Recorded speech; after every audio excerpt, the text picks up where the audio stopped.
Hello everyone. I am so glad that you could join me again. In the beginning of this video, we showed you a pencil sketch of this house, and here it is.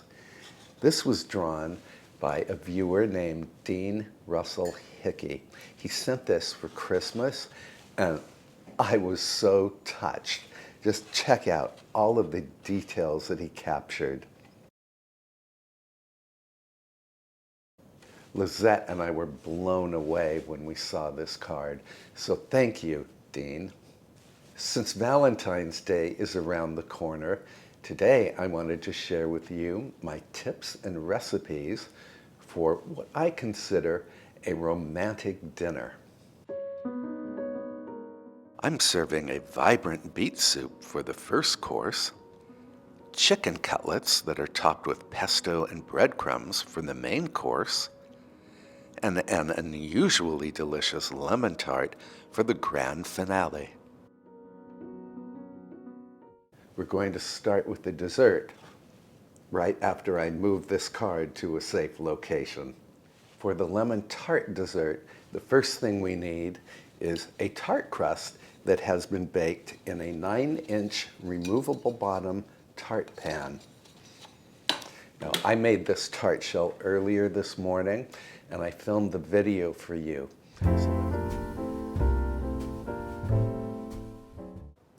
To the bowl of a food processor, add 1.5 cups or 195 grams of all-purpose flour, a half cup or 50 grams of confectioner's sugar, and a 1/4 teaspoon of salt. Pulse the machine briefly just to combine the ingredients. Then scatter a half cup or 113 grams of cold diced butter over the flour mixture. Pulse the machine 10 times or so just to break up the butter. The product should resemble a course meal. With the machine running, slowly pour 1 large beaten egg through the processor's feed tube. Process until the mixture turns soft and clumpy, about 15 seconds. Gather the dough into a ball, flatten it into a disc, and wrap the disc in cling film. I'm going to pop this into the refrigerator until the butter firms up. That's going to take about 1 hour. On a lightly floured surface, roll the pastry into a 12-inch circle.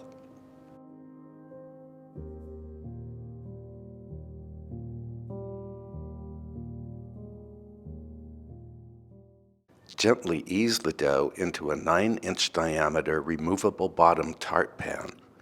I can link this pan in the description below if you are interested. Trim off excess dough. Dock the bottom of the dough with the tines of a fork.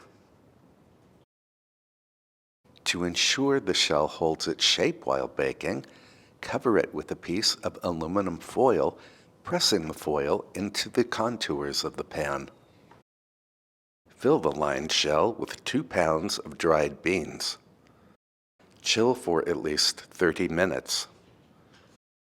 My oven is preheated to 425 degrees Fahrenheit or 220 degrees Celsius. I'm going to bake this tart for 10 to 15 minutes. Then I will remove the foil and the beans and continue baking at 375 degrees Fahrenheit or 190 degrees Celsius for another 5 to 10 minutes. The pastry is done when it colors slightly and its bottom and sides feel dry to the touch. You can make this tart shell days ahead of time. In fact, you can make it months ahead of time. Just let it cool to room temperature, slip it into a Ziploc bag, and freeze it for up to 3 months. Of course, I will link the recipe for this tart in the description below. I'm going to move this aside, and then we can make the lemon filling.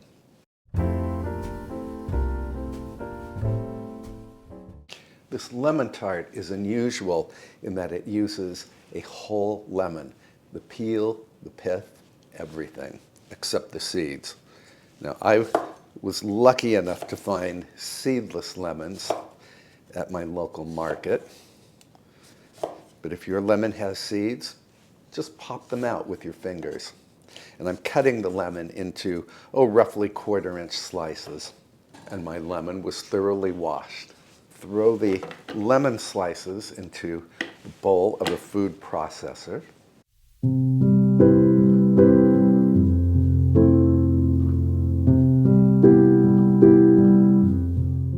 To the lemons, I am adding 1½ cups or 300 grams of regular granulated sugar and a ½ cup or 113 grams of diced butter. This is unsalted butter. And I will process this just until the mixture is pureed.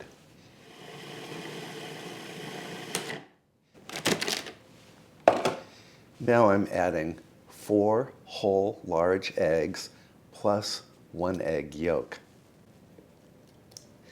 The extra egg yolk is going to give this filling a luminous yellow color. I'm also adding 2 tablespoons of cornstarch, which you may know as corn flour, and just a 1/4 teaspoon of salt. Then all we need to do is process this until the mixture turns very smooth. Done. Now put the tart shell still in its pan on a baking sheet and add the puree.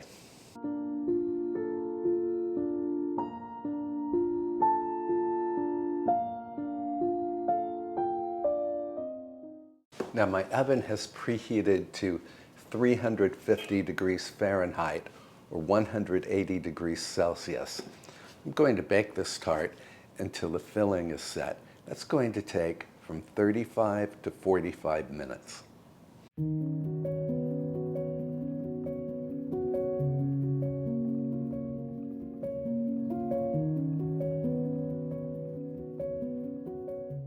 Let me clean up my workstation quickly, and then we can move on to the first course soup.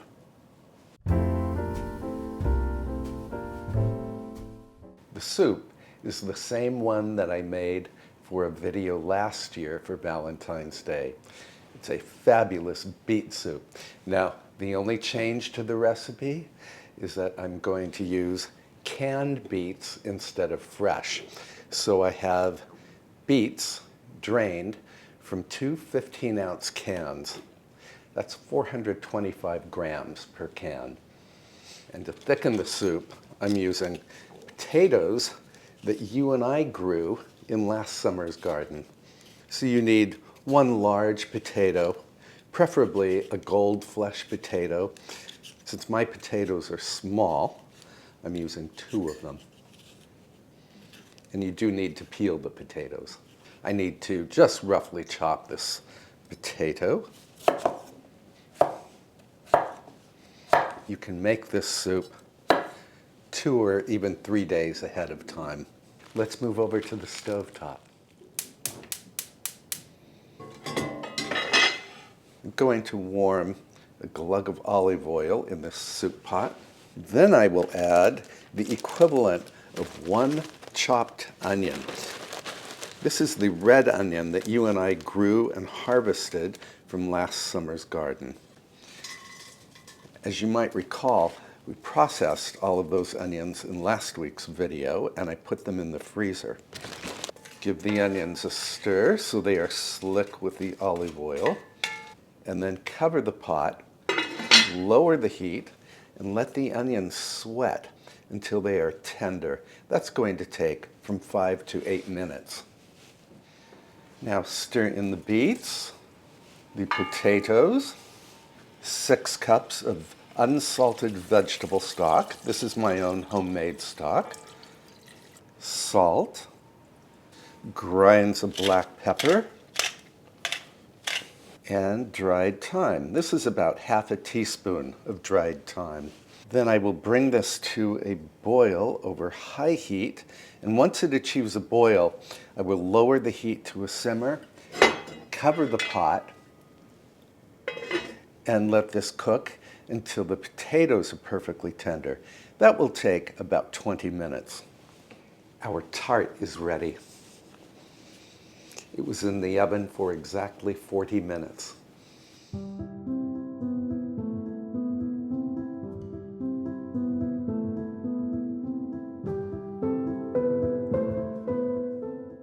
This tart smells exactly like a citrus grove in Provence.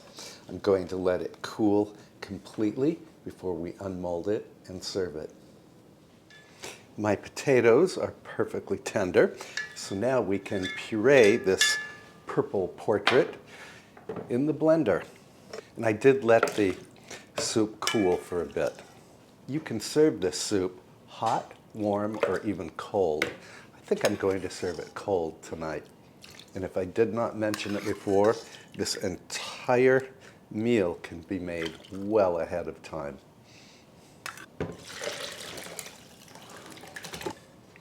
Before I puree the soup, I need to wash out the soup pot.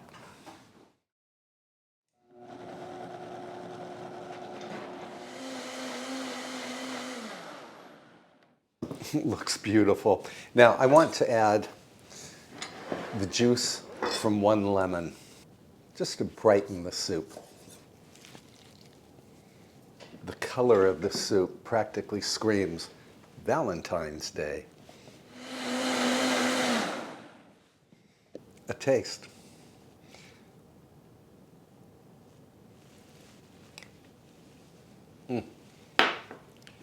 Now, if you feel your soup needs more salt or pepper or more lemon, go ahead and add it. And I can return this to the soup pot. Look at this color.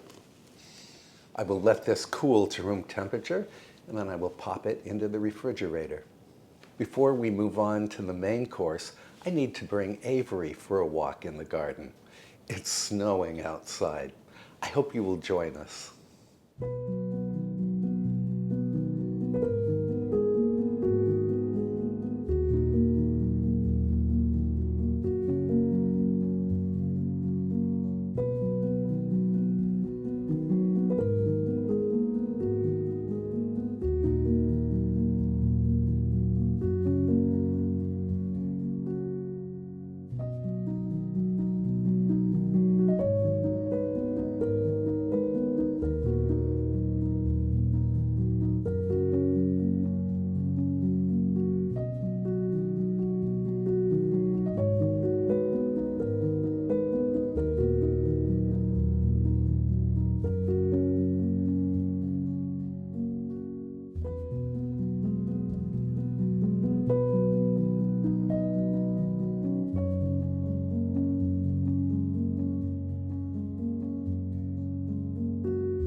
That was a nice walk in the frigid air.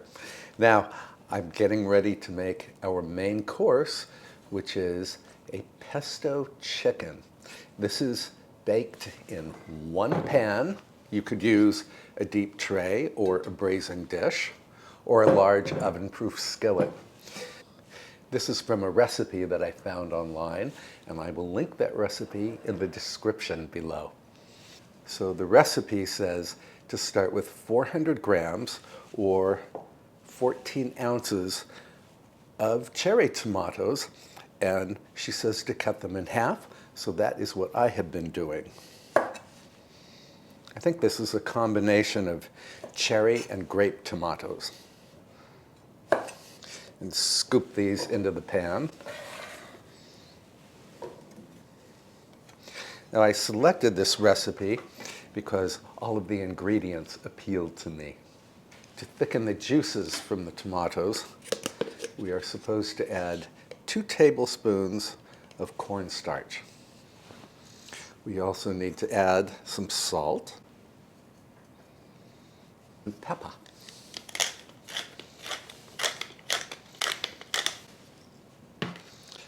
And give everything a toss.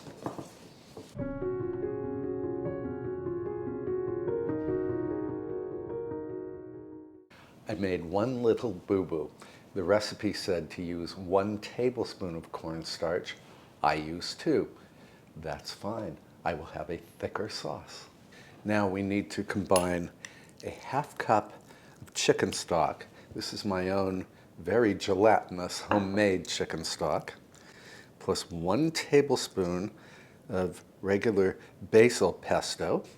This is the pesto that you and I made together last fall, and I popped into the freezer. We also need the equivalent of 2 garlic cloves. I'm using garlic paste. Whisk this together. I also need a tablespoon of red wine vinegar.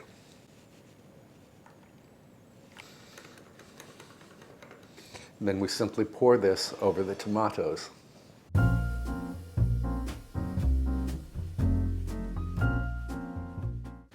Then we have to add 4 small chicken breasts. These are not the gonzo chicken breasts that every supermarket sells. These are smaller breasts that I buy at my local farm store. If you can only buy the huge chicken breasts, cut them horizontally in half. And I did pat the chicken dry. Then top the chicken with pesto. I'm not worried about contaminating the pesto in this jar because I'm going to use the remains of the jar. Oh, this pesto smells heavenly. If you don't have your own homemade pesto, you can always buy it at the supermarket. Now, in the recipe, she said to top the pesto with shredded cheddar cheese. I'm using mozzarella here that I shredded earlier today.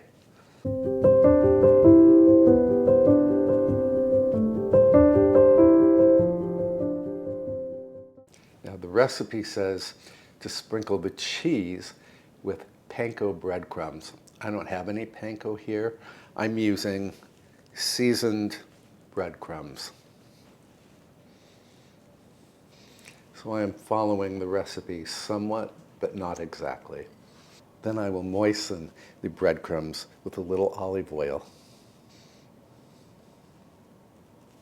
You can prepare this pesto chicken several hours ahead of time. Just cover it and pop it into the refrigerator. When you are ready to bake, preheat the oven to 400 degrees Fahrenheit or 200 degrees Celsius, and then bake it for about 20 minutes or until the internal temperature of the chicken achieves 165 degrees Fahrenheit.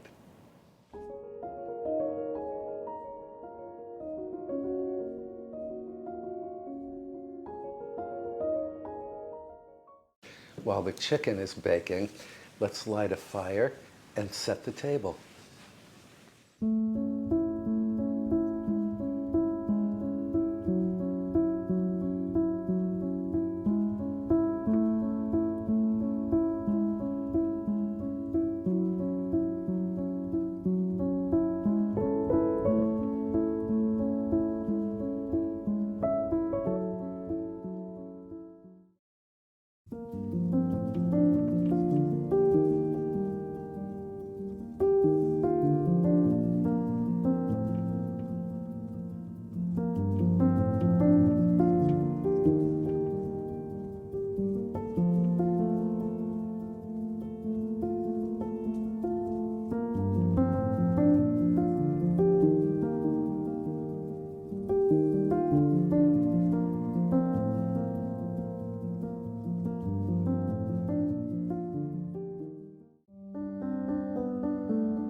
This pesto chicken was done at 40 minutes. Now I simply have to add some heavy cream.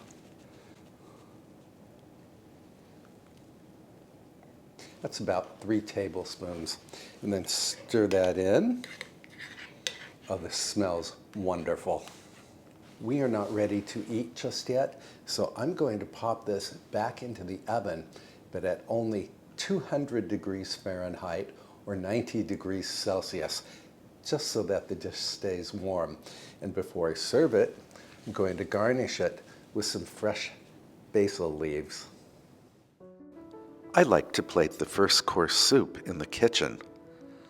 I am garnishing the soup with sour cream that I have squeezed into a rather poorly shaped heart.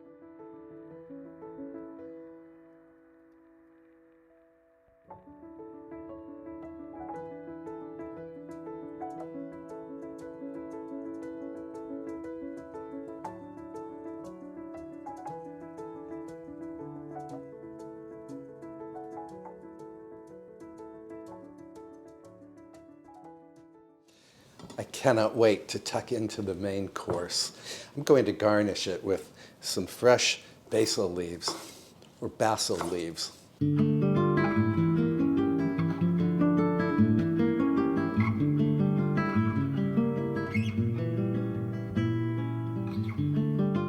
then I want to spoon some of this glorious sauce over the chicken. We will use the sliced baguette to soak up the wonderful sauce.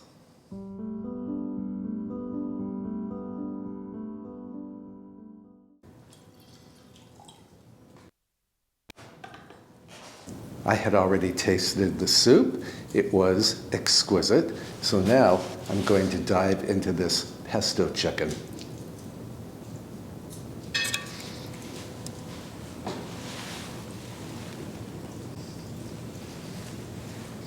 This chicken is absolutely delicious, and the sauce is truly divine. Now, my cutlets were a little on the thick side, and in hindsight, I wish that I had cut them horizontally in half. So just keep that in mind if you wish to make this dish. I am garnishing the lemon tart with a snowfall of confectioner's sugar. Yum!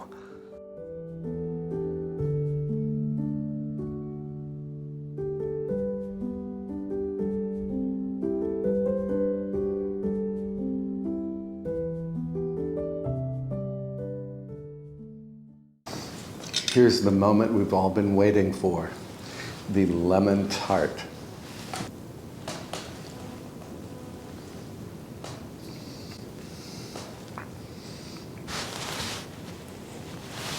I used to make this tart regularly, but I do not think I have made it in the past 7 years.